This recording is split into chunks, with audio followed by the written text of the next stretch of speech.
सर्वांना नमस्कार.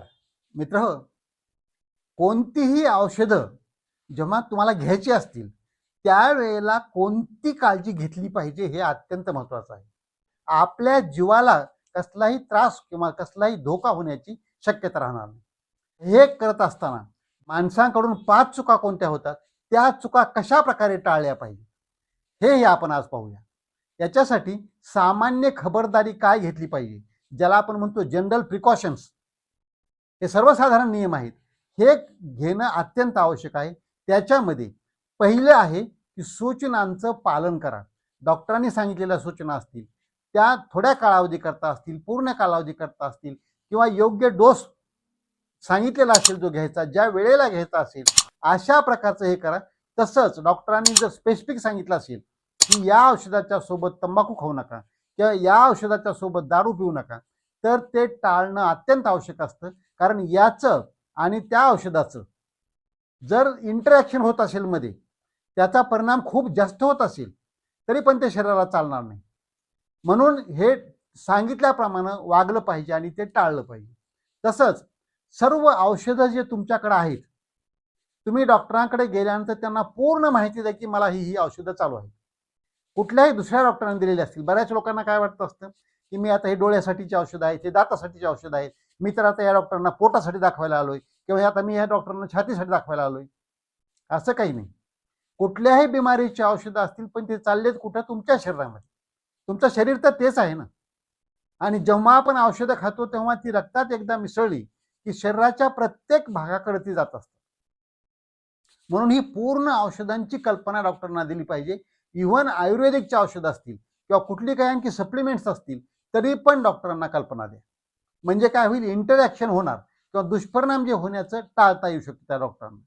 तसंच औषधांचे घटक जे असतात मध्ये, बऱ्याच वेळेला या डॉक्टरांनी दिलेल्या पण औषधामध्ये तेच घटक आणि दुसऱ्या डॉक्टरांनी दिलेल्या औषधामध्ये जर तेच घटक असतील, नावावरचे वेगळे असतील, कारण कंपन्या कसं त्यांचे ट्रेड नेम्स वेगळे ठेवतात, पण मध्ये जर कंटेंट येत असेल तर ती औषधं डबल होण्याची भीती असते.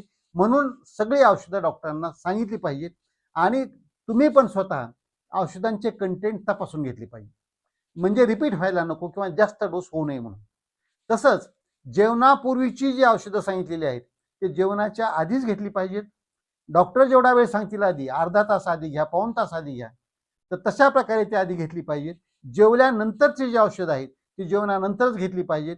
तसं 2 वेळामध्ये किती अंतर ठेवलं पाहिजे, म्हणजे सकाळचं औषधं घेण्याची वेळ आणि दुपारची औषधं घेण्याची वेळ आम्ही नेहमी सांगतो ही कमीत कमी 5.5-6 तासाचं अंतर दोन्हीमध्ये असलं पाहिजे, सकाळच्या दुपारच्या मध्ये. आणि तसंच दुपार आणि संध्याकाळच्या मध्ये सुद्धा 5.5-6 तासाचं अंतर असलं पाहिजे, म्हणजे औषधांचे परिणाम हे एकदम चांगल्या प्रकारे होत असतात.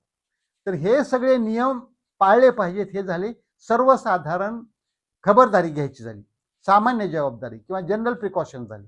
आता विशिष्ट असे काही जे खबरदारी घ्यायची आहे, काळजी घ्यायची आहे, ज्याला काय म्हणतो आपण स्पेसिफिक मेडिकेशन प्रिकॉशन्स, हे जे घ्यायचे असतात, याच्यामध्ये काही औषधांच्या बाबतीमध्ये अतिशय काळजीपूर्वक, म्हणजे काय आहे की पेन किलर त्यात पहिल्यांदा येतात, वेदनाशामक औषधं सगळी जे त्याचे प्रकार असतात त्याचे कुठलंही वेदनाशामक औषध हे जास्त प्रमाणात नाही घेतलं पाहिजे, जास्त दिवसाकरता नाही घेतलं पाहिजे.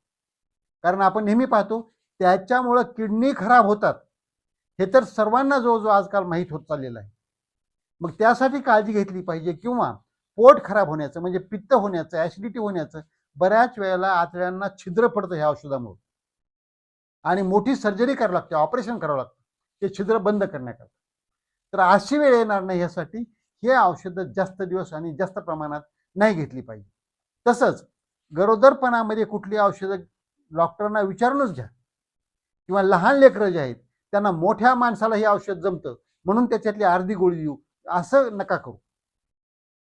तुम्ही लहान लेकराच्या डॉक्टरांनी सांगितलेलीच औषधं लहान लेकरांना द्या. गरोदर स्त्रियांना जेव्हा स्त्रीरोग तज्ञ तपासतील त्यांनी सांगितलेली औषधच गरोदर स्त्रियांना दिली पाहिजे, हे पण अत्यंत महत्त्वाचं आहे.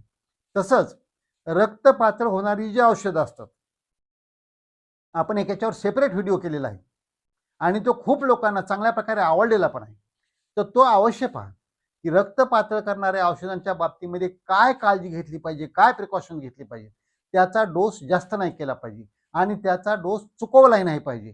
तुमच्या मनानं बंद नाही केलं पाहिजे, तुमच्या मनानं सुरू नाही केलं पाहिजे. हे सगळ्यात महत्त्वाचं आहे.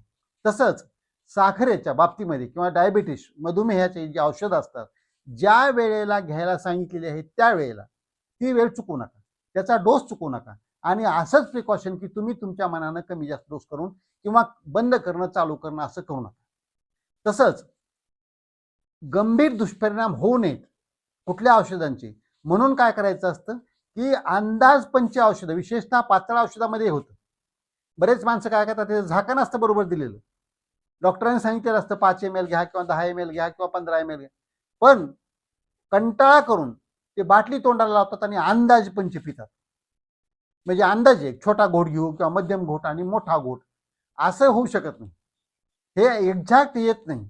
त्यामुळे काय होतं, बऱ्याच जणांचं 10 दिवसाकरता दिलेली जी बाटली असते ती कोणाची 5व्या 6व्या दिवशी संपून जाते.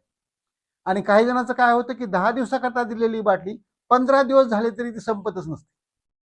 म्हणजे असं नाही झालं पाहिजे. म्हणून त्याला एक्झॅक्ट म्हणजे मोजून मापूनच ते औषधं घेतली पाहिजेत. शिरीनं मोजा किंवा त्या झाकणानं मोजा, टोपणानं मोजा, परंतु ते मोजून त्या प्रमाणात औषध घेणं अत्यंत आवश्यक आहे. तसंच मुदत संपलेली किंवा ज्याला म्हणतो आपण एक्सपायरी डेट, ज्याची एक्सपायरी डेट होऊन गेली आहे, विशेषतः पातळ औषधांच्या मध्ये हे प्रिकॉशन पाळणं अत्यंत आवश्यक आहे. किंवा एखाद्या बाटलीचं झाकण उघडलं आणि ते प्यायला सुरू केली तर ते जनरली औषध, हे पातळ औषध एखाद्या महिन्यामध्ये तरी संपलं पाहिजे याची काळजी घेतली पाहिजे. गोळ्यांच्या कॅप्सूलच्या बाबतीमध्ये कसं आहे, त्याच्यावर जी डेट लिहिलेली असते त्या तारखेच्या आसपास, त्याच्यापासून खूप जास्त दिवस झाल्यानंतर, खूप मोठा गॅप पडल्यानंतर ते औषध गोळ्या घेऊ नका. नाही ते एक्सपायरी डेट संपून 6 महिने झालेत, वर्ष झालेत, अशा प्रकारे औषध घेऊ नका, त्याचा प्रभाव कमी झालेला असतो. आता हे झाले स्पेसिफिक प्रिकॉशन्स आपल्याला घ्यायचे.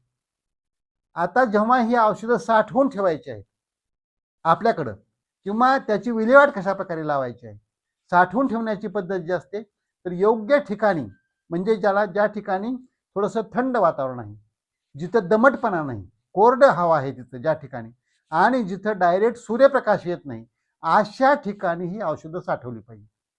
तसंच लहान लेकरापासून, मुलांपासून दूर, त्यांच्या हाताला येणार नाही अशा प्रकारे औषधं ठेवली पाहिजेत. कारण बऱ्याच गोळ्या आता अट्रॅक्टिव्ह दिसतात, वरून त्याचं एकदम रंगीबेरंगी पण दिसतं, आणि लहान लेकराच्या हातात गेलं तर लेकरं 2-2 गोळ्या, 4-4, 8-8, 10-10 गोळ्या खाल्लेले काही उदाहरण आहे.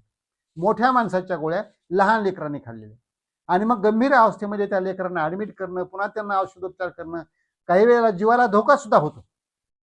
तर हे टाळायचं असेल तर औषधं हे सुरक्षित ठिकाणी, थोडं उंचावर कपाटामध्ये ठेवा, आणि तिथून तुम्ही खायच्या वेळेला फक्त काढा, पुन्हा त्या ठिकाणी ठेवा. कंटाळा करू नका. लहान लेकरांच्या हाताला मिळतील अशा ठिकाणी औषधं जातील अशी चूक करू नका. तसंच गोळ्याच्या स्ट्रीपमधून किंवा कॅप्सूल असतील किंवा टॅबलेट असतील, फोडून गोळ्या बाहेर काढून ठेवू नका.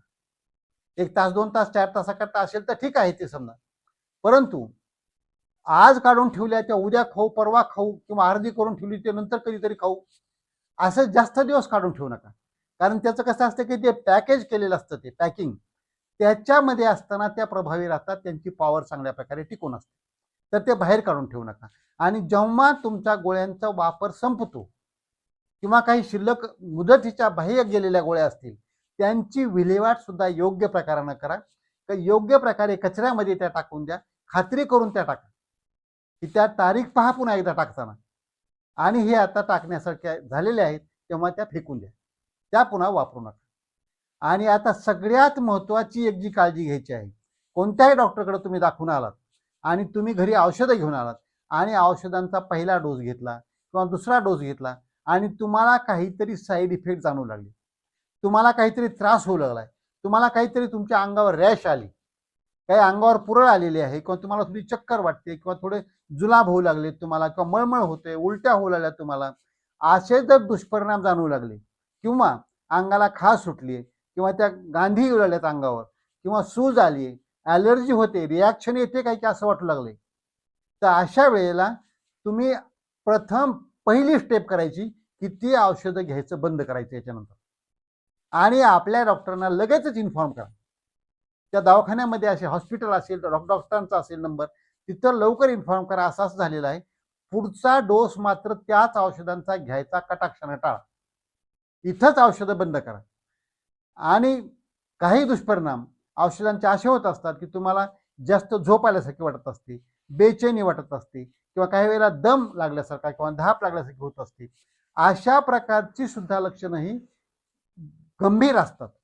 याच्याकडे दुर्लक्ष नाही केलं पाहिजे. आणि अशा वेळेला जे आपण सांगितलं की ती औषधं पटकन बंद करा तिथंच, आणि डॉक्टरांना इन्फॉर्म करा, किंवा गरज पडली तर तुम्ही स्वतः हॉस्पिटलला जाऊन भेट द्या.